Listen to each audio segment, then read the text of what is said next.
What's going on, everybody? This is Chris Classic dropping the car block. Hope you guys are having a wonderful day, wonderful Friday. I'm on the way to work. Nobody tells you to remember that God loves you, Christ loves you, and I love you. I'm praying for people's breakthroughs, triumphs through trials and tribulations. I'm praying for people's healing. I'm praying for people's clarity on certain situations. And it may hurt, but I am praying for it, so you can either move on or you can use it for your testimony. Make sure you subscribe to the Take It Home podcast, where I talk about professional wrestling topics. I interview professional wrestlers, and I put up my matches as Classic Alpha, a wrestler who has been doing this for 12 years. Also, make sure you subscribe to my second YouTube channel, C3 Ultimate Wrestling. Got some videos to drop about our show next week called Still the Show. Our first show of the year. I'm very excited about it in Crown Point, Indiana. If you guys are in the area, if you're in Indiana, Illinois, Northwestern, if you want to fly out, come see a great show, come see it. Tickets are $5 off on Eventbrite. I wanted to talk about two things, two situations, and I wanted to give my thoughts on it. The first one I want to talk about is Triple H versus Will Ospreay. Now, over the weekend, Triple H, he's made a comment saying that, you know, when he see these guys picking basically another option to wrestle, like an AEW or the Independents, and he's saying basically, like, you know, you have a less schedule or shorter schedule than what WWE does, because WWE, they wrestle for like dang near every day. I want to say 4 or 5 days out the week sometimes. He said if you don't want to do that, then he don't want you. He said that you don't like the grind, you're not embracing the grind. Basically trying to say you're taking the easy way out to be a successful wrestler, because in order to be one of the most successful wrestlers, you got to go to one of the most successful wrestling companies. Different game, it's a different world. If they're not here to be all in on this, like when I see people that come out of, you know, trying to make it, and then they pick the job where they go, well, they work less, the schedule's lighter. All right, then I'm glad I didn't get you. Okay. Because if you're not in it for the grind. So a lot of people were saying like he took that was jabs towards Will Ospreay. Now on Triple H's part, I do understand what he's saying, and maybe he does feel a certain way about Ospreay and even Okada going to AEW or whatever. I definitely understand that, but one of the reasons why I don't want to go to WWE is not because of the grind. It's just I just want to be around my family. I just love my family, man. I'm sorry, like I could do wrestling and do my own company by how I do it and how me and my wife pleases us to the community and everybody else. We are fine. We are continue to rise and promote ourselves and everything like that. I'm fine with that. You know, WWE, there's a lot of sacrifices. And even as an independent wrestler, there's a lot of sacrifices that, you know, a lot of us do. And like I said, I'm not doing this and asking for sympathy or pity for that, because we decide that that's what we want to do. And if we got a real one that want to hang with us through it, then that's cool. But a lot of people's marriages have ended because of this. A lot of people's relationships, and even relationships with their children and stuff. So, you know, Triple H saying this kind of stuff, you know, it's more to the grind than just going in the ring and actually putting on great matches. It's just a lot of things that you have to sacrifice. And that's what he was saying, that, you know, your greatest sacrifices sometimes give you the greatest results, you know. And a lot of people, when he said it, some people agreed with him, and then some people didn't like that. They was like, why are you taking shots at Will Ospreay? Why are you taking shots at other people that choose stuff over you? And, you know, that's just kind of the way of the business. So I will say that. Ospreay, he goes to Dynamite, and he says basically, like, somebody says something about, I don't know, the grind. And, you know, I wrestle every week, and I fly back and forth home every week, and, you know, I'm not going to take that from somebody who's in a position he's in because he grinded on the boss's daughter. Now, I'm not upset or disappointed that he said that. I just think it could have been a little bit better, because that is a trope that a lot of people use in professional wrestling. Like, that's something that's probably never going to go away as long as Triple H is here, around, or a staple in professional wrestling. And that's just what it is. I just wish it would have been a little better. It was a zinger, just like when somebody talk about you, and if you say like your mama, sometimes that works. Like, dang, ooh, what's going to happen next?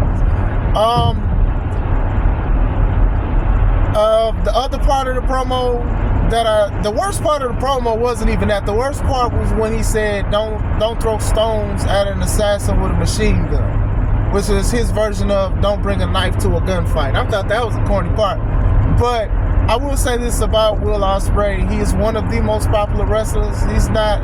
Some people call him the best. Y'all can have that. Whatever. He's very talented. I do think he needs to be a promo guy. He needs to work more on his promos. But even though, despite what he said about Triple H, that was still one of the best promos I've heard after he said that. What he said about Bryan Danielson, about saying, in order for me to be the best wrestler, I have to beat the best wrestler. Reminiscent of Ric Flair. In order to be the man, you got to beat the man. And it made sense. I wish he could have just focused more on that than that tidbit. But like I said, I don't mind companies going back and forth with certain things, certain ways. And I don't think that's something to be like, oh, they're always talking about WWE or whatever like that. Because, Triple H did throw the jab first. So I will say that. There's reports that Tony wanted Will to say the part about the grinding on the daughter.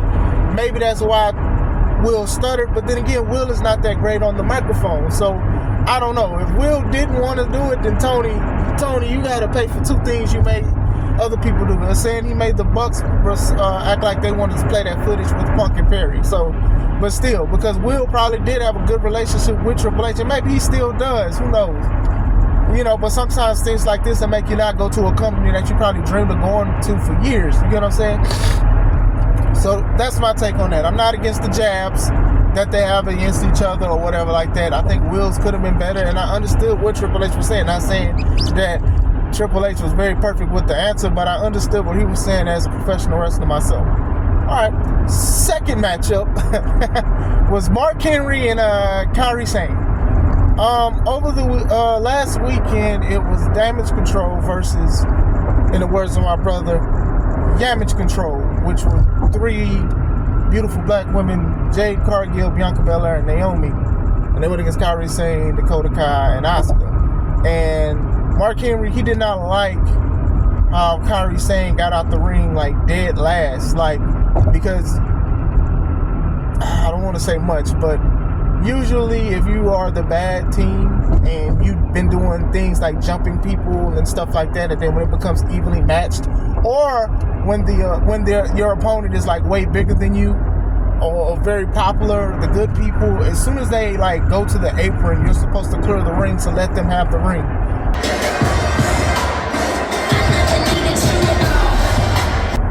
Asuka got out, Dakota got out. Kairi, I don't know what happened with her, but she took a while to get out. But she didn't get out as soon as she literally walked past Jade, I believe, to get out. So Mark was upset with that, and when he was talking on Bully Ray's podcast, he was saying if that would have happened to me, I would have hit him. I would have knocked him out, or it would have been an issue and stuff like that, because you don't do that. Now, it's controversial because a lot of people, they are sticking up for Kairi Sane, and they're like, Mark, why would you say that? Now, I'm going to break down Mark's response in two ways. I'm going to do it with the part that I do agree with. Yes, if you are a bad person that has done conniving things, and then when that person who wants the piece of you come to the ring, it's good to leave. That's the aesthetic. Hey, you really don't want to fight this person, but you're getting paid too, or you don't want to lose your job. That's one of the things. Damage Control has been jumping Bianca, they've been jumping Bayley, they've been jumping Naomi for the longest. And then now you have Jade making her WrestleMania debut, who's the biggest out of the three. And y'all don't cower to the corner to be like, hey, we need to make a plan about what are we going to do, how are we going to handle this situation. So I definitely understand that. That's the old school effect of things. Unless you're a bigger guy or something like that, then there's other reasons why you can. They had no reason to. I love old school wrestling, and I know a lot of people be like, oh, well, times has changed, but does it always have to change? Does it always change for the better when it comes to professional wrestling? That aesthetic, I didn't really pay attention to it much. I truly didn't. But then when I saw the clip, I was like, oh, I understand why he's upset. Him saying how they would have beat a person up doing that, that's old school. Now, that part, I'm not going to say I truly agree with, but there is a business that people want to protect. This business has provided for their family. That business has put food on the table. That business has opened up businesses for other wrestlers. That business has kept lights and cable and whatever on in people's houses. So when you do stuff like that, people take offense to that. You know, back in the day, you couldn't even call wrestling fake. Wrestlers would take you to the back and fight you. Like, them was fighting words. And there's still fighting words to a lot of wrestlers to this day. Now, I'm not sitting here saying that it is a call to violence. No, but you do have to be careful with certain things. Do I think that Kairi meant something and to be vindictive towards those women? I don't think so. I don't think so. You know, maybe it was just the character that she was trying to portray. I just think that it was just the worst time. So I will say that part. Now, the second part, Mark, you got to get this work too. Mark Henry, you are in a company that have a lot of wrestlers that disrespect the business that you stood 10 toes down on against Kairi Sane. This is the same company that when JR said he had a problem with how some wrestlers just be like setting up for dive out spots, that some of the wrestlers did tweets saying they was mocking JR. Also, this is the same company that was upset when JR said that Randy Orton was one of the greatest wrestlers over Kenny Omega, who was the champion, and also made them reiterate stuff. This is the same company that have wrestlers that talk trash to each other all the time, tweet all the time, say crazy stuff, and then you say nothing. You tweet nothing and you say nothing. You know, you work with a lot of guys that's very disrespectful and stuff like that. That's done way worse than Kairi Sane. But I've seen nothing. In the words of Beyonce, I saw nothing on your part. I've seen you say nothing. But you go to Bubba Ray's podcast, shout out to Bubba Ray and everything you're doing, and you saying that's something that you don't like and something that you would have did. Like, what about all of this other stuff, these guys that's tweeting each other, the fights backstage and all of this stuff, people exposing the business and things like that? It's not a lot of wrestlers that clear the ring when the face comes in anyway. Like, you cannot, to me, I don't make the rules in life. I don't. You can say what you want to say when you want to say it. However, what you cannot control is the consequences that come after that. Is the responses that come after that. So it don't even matter. I love God, right? And I say a lot of stuff. And that could be a consequence. People will call it politicking. Some people say I'm forcing it on people. Some people will probably fast forward after 30 seconds or a minute when I say it. And I can live with that. It happens.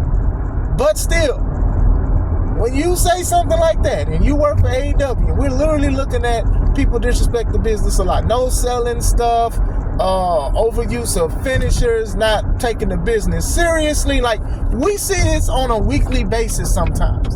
And you don't say nothing.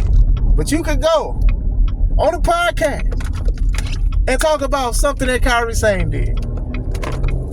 You sound like a hypocrite, bro. You sound like a hypocrite a little bit. And I love Mark Henry. Mark Henry is one of the biggest, one of the greatest big men that I've watched growing up. So I'm going to say that. So I say all of this stuff respectfully. So I'm like, I don't want to say just keep the same energy. It's just something I just want to bring up because you can do what you want to. You're a grown man. And maybe you do tell people behind the scenes of how to handle things, and they overlook you like how they did JR. And I think it struck a nerve with Mark Henry, and I will say this before I leave. I think it struck a nerve with Mark Henry because Mark Henry was one of the ones that was coaching Jade Cargill to like how to showcase her body, her muscles, and her strength. And to see this lady, this big lady, this wonderful lady, superhuman lady, just walk past small Kairi Sane, and Kairi doesn't look intimidated at all, and like walks to the side where they left. They came in the ring to get out. That does look a little crazy. I'm not even gonna lie to you. It does. But still, I just wanted to talk about that. I think that Mark did have a point, but I'm like, I do hope that you talking to the wrestlers that you work around when they do stuff like that or they do worse, that you telling them, because you went out the window and out in public to talk about this. So I do see why some people are upset with what he said, because, you know, you got to be careful when you talk about, I would have beat this person up, especially when that person is a woman. And I understand that he's saying like, oh, if it was a guy and they would have did that back in the day. So I'm just saying, what do you guys think about both situations? Let's talk about them in the comments. I hope you guys having a wonderful day. This is Chris Classic. Let's take it home.